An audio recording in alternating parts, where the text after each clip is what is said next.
Hi, yeah, good to see you again. Here's assignment 8, my position to outsourcing and whistleblowing.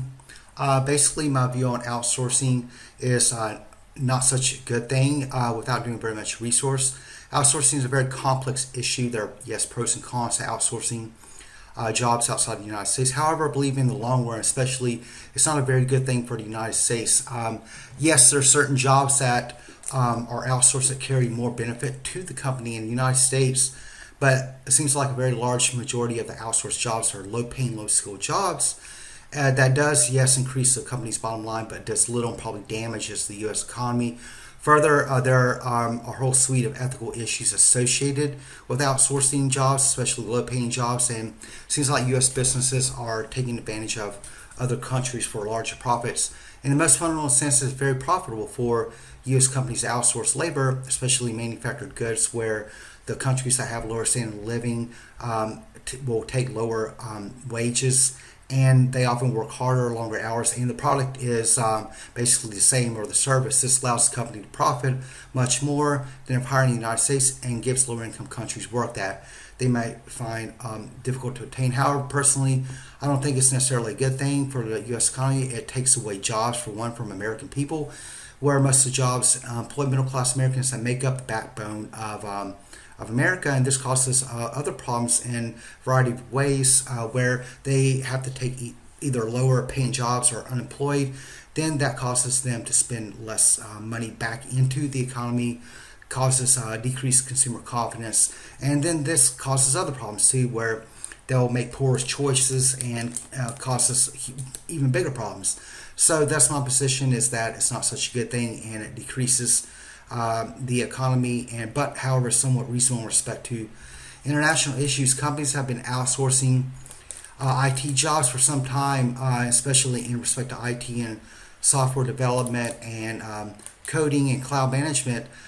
This is very popular and very increasing, especially now. Not only do they pay overseas employees less, the argument is that it frees up time for the companies to focus on more important issues like development and innovation. However, it seems like there are a lot of safety and performance issues, especially with outsourcing IT jobs or even advanced IT jobs, that need to be addressed. It's a huge market. Outsourcing is $1 billion a year international market. Expected that between 2021 and 2026, the global market for IT outsourcing alone expected to increase dramatically from $318 billion to $425 billion by the end of 2026.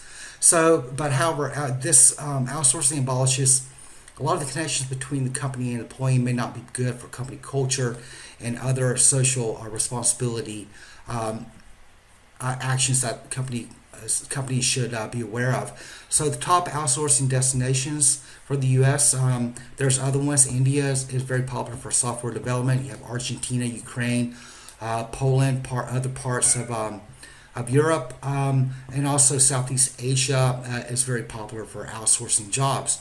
The attractiveness again is that basically outsourcing allows U.S. companies to pay overseas workers much less, and this causes a company to profit. For instance, in India, one of the most attractive places for IT jobs, they can pay a very skilled trained software developer $20 an hour instead of $70 to $150 an hour, where they can also hire fully formed teams that speak very good English. China and other countries Southeast Asia are also very attractive. The Philippines has recently emerged as an attractive destination for call center jobs where the cost of living is lower. For example, they can pay a typical call center job $3 an hour, where in the United States they'll have to pay that in an individual employee $10 to $14 an hour. So three most important fiduciary obligations that a company has to address when outsourcing job is an industry experience and compatibility with the company's bottom line and overall goal, and how the company gauges how well the outsourcing aligns with the business partners, stakeholders, and vendors. Also, does it make good financial sense to outsource the jobs that's in line with the company's broader goals, and are the talents and the skills of the potential employees sufficient to be in line with the company standards of the product or service that the company sets, and is this compatible with the stakeholders.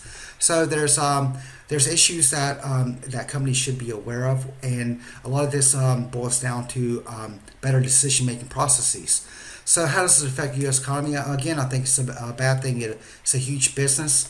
The biggest problem the United States economy and citizens has to face is that companies over time will basically hand foreign countries their international stronghold for that particular industry. Basically, what happens after some time, people and groups and people in that company will gain enough experience that they can actually make the product or provide the service better themselves, and they have they can get better at engineering and overall architecture of the product, and where they don't need the U.S. anymore, and they basically take over the market. This ends up making the foreign supplier a competitor now, because they can make the same product for much cheaper and sell it for much cheaper and outcompetes the United States. So, and then the United States loses their stronghold in the international market for that product.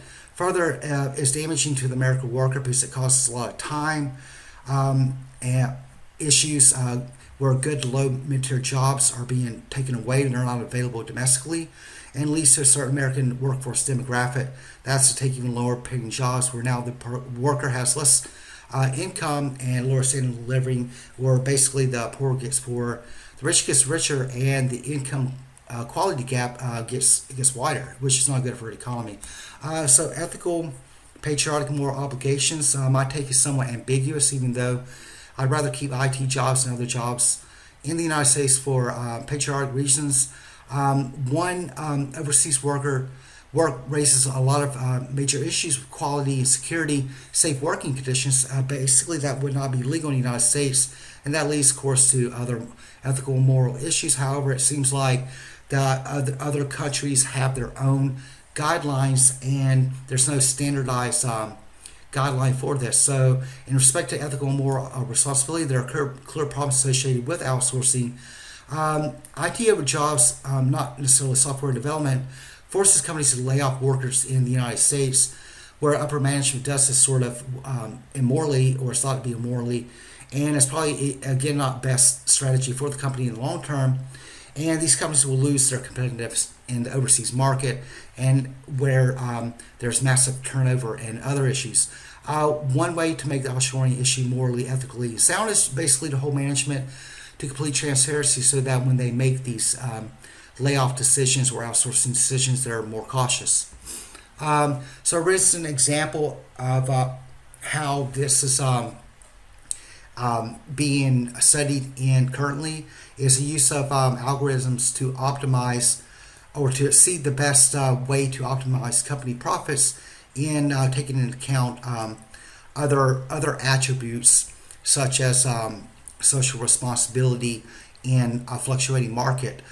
So basically, in this work, they propose an evolutionary algorithm that takes into account a company's long-term sustainable economic goals and provides a way to have a better decision-making process when they encounter issues. They found this solution to be NP hard, and basically it can translate to this topic in that it's an adaptable algorithm that adjusts in providing an optimal solution in a very complex, multidimensional, fluctuating problems that are similar to problems of outsourcing, where important key decisions need to be made that carry a lot of weight, and to see if it's further aligned with a company's fiduciary and social responsibilities. And this may allow for a better balance between company profits and in respect to outsourcing decisions, even if they indirectly affect the lower paying employees of the company or other individuals of the foreign country or the United States. So basically, the skeleton algorithm, this evolutionary algorithm that's below, you basically have several fundamental properties. There's a classic loop that harvests the three different algorithms, and these are the three algorithms that they employed in paper, sort of as choices for an optimal solution. And those are, you can see those in lines 5 and 7, where you can apply a certain value to the operator, and then it decides whether it meets some sort of criteria. If it doesn't, it moves to the next line, and there's a different criteria that has to be met, where finally the averages are pulled together to see the optimal solution. You can see here in line 9, this replacement strategy takes into account set theory, where it constantly updates the choices based on individual data points that come in. And this is synonymous with a fluctuating market, where different decisions have to be made based on different fluctuating parameters. So this approach is very important because, again, adapt to different data where the algorithm is chosen and used, and it reflects the best choice based on different inputs. And again, this is based on evolutionary theory or genetic algorithms, where you apply some type of operator to the updated data, where you have here, for instance, reproductive recombination mutation operators that have been taken from this other type of genetic algorithm based on something called genetics library. In this second algorithm, that's part of the whole process. You see the selection can take place, and it's based on a principle derived on biology, where you have different individual parameters. Right here you have genes and the larger chromosomes that are composed of the individual genes, where you can assess the value of a single data point or a single gene. So the first part is where the data is filled and the population is initialized, and then the fitness function of the individual populations for the individual can be assessed, and as individual data comes in, it's either picked or discarded and moves on to the next step. This algorithm runs until some kind of predefined criteria is met in the selection loop, and individual are selected, and that passes on the criteria and moves to the next generation, where also you have the identity of the parents. That also is important for this replacement strategy. This is very crucial because it's based on genetic operators like the mutations that accumulate over time, and larger recombination events, or holistically other attributes are taken into account, and it mimics natural processes. So you can see here you have different parameters, and based on 2 criteria, individual fitness can be assessed and selected or discarded. So again, this notion is important because it determines the optimal return on investment, and takes into account individuals that are synonymous maybe with employees in some respect. So holistically, following the third algorithm can be applied, and it updates the set of best solutions in a way that the current best solution from the set is compared to the actual individual data point in a real-time basis from the current generation. So if the individual from the current base population is better than the best solution from the set, then that individual is sort of said to be chosen and passes on to the next generation.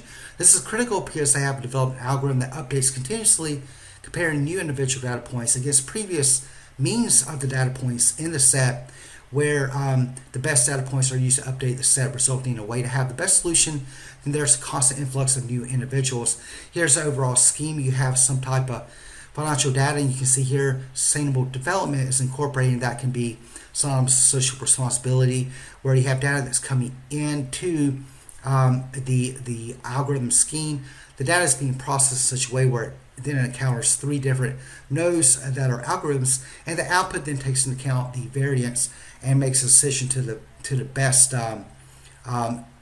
algorithm to be used for sustainable development or other issues, and gives the company better decision-making capabilities. Whistleblowing to me is very well worth it. It causes more good than harm to me, depending on the severity of the situation and the individuals involved. For instance, if the individuals are in upper management more superior, it may be problematic. You could lose your job, and this could cause mistrust in the company, but it may be more difficult to prove too. And whether the severity of the wrongdoing is severe or less is probably more important in this situation. On the other hand, if you report the wrongdoings of some less superior employees that are being paid less, it might be a good thing and much easier to prove. And this would expose something that is causing harm to the company, even less severe misconduct, which may pose a threat to the company and to your job. In this case, management may see this act of loyalty to the company. Again, whistleblowing is a good thing for a company. For instance, you can expose an employee that's stealing sensitive information, and I believe that is very well, and it's something employees should morally do. Ultimately, whether or not whistleblowing is worth it or not is dependent on personal perspective. Most people would think that it's the right thing to do, even if they do not report it, and even if reported, probably sees it as ethical. Also, whether the consequences of whistleblowing result in better corporate culture is ambiguous and probably contingent upon numerous reasons. My stance is whistleblowing is indeed it's a good thing. It helps preserve the character of the company because the performance and ethics of the employee that make up the company are probably the strongest aspects that lead to a successful company. Further, if certain malpractices are not reported, then both the misdoing may very well reoccur and can negatively affect the employee, and the company should know about this, and certainly it would help the company. Me, if I were personally a mid-tier employee in a very large software company, I found a fellow software engineer that used copyrighted code in the code that the project we're working on. I would probably have to let someone know because since I'm part of the team and the company is responsible for the product, the process of developing novel code makes some novel software where the company brands it and sells it. If we don't use the right kind of code and it's found out that it's stolen, even if it's masked, and there's a chance that it's not found out, this code may somehow be found out and the company could encounter a lawsuit and damage the company. And in this situation, people could lose their jobs. So I would probably just report it because even if the chances are slim that it's found out and a lawsuit is taken out, it still probably needs to be reported because there is the chance. Further, I would probably let someone know very sooner or later, especially in respect to how far along we are in the project and how long the project takes to finish, because the functionality of the code and the value of the project needs to be taken into respect. Thus, whistleblowing will probably not damage one's career, and transparency and truthfulness will definitely lead to a healthier corporate culture. How does whistleblowing policies compare to other countries? The United States have very strict whistleblowing policies. They vary across the world, but the scope and the protection can differ widely. In respect to protection of both public and private sectors, laws in some countries like India protect only public employees, while countries like Japan and South Korea have both public and private employees that are protected. Further, some countries have more stringent definitions who qualifies as a public or private sector whistleblower. Some countries only allow government employees to qualify as public sector whistleblowers, while countries like Mexico, Portugal, and Norway have policies that include former employees, suppliers, and are broader. But in general, it seems like the United States has less stringent whistleblower policies in respect to public and private sector, and offers more protection to whistleblowers, and has been a model for some other countries. Whistleblowing has recently reenacted in 59 different countries. So you can see in the diagram that United States and other countries in dark green have dedicated whistleblower policies. So in summary, I believe that outsourcing is a very complex process. It's not good for the American individual or the company or the economy in the long run, and companies seem to be doing this outside of their own best interests. Whistleblowing to me is necessary, and the consequences of reporting the misdoings on the employee and corporate culture depends probably on the specifics of the incident. Finally, new ways to assess the actual profit and bottom lines of companies in the context of decision making includes machine learning algorithms and adaptive learning or adaptive algorithms. And following the umbrella term deep learning, these approaches may prove to be very useful in determining consequences of important decisions that have broader implications and social responsibility. Thank you.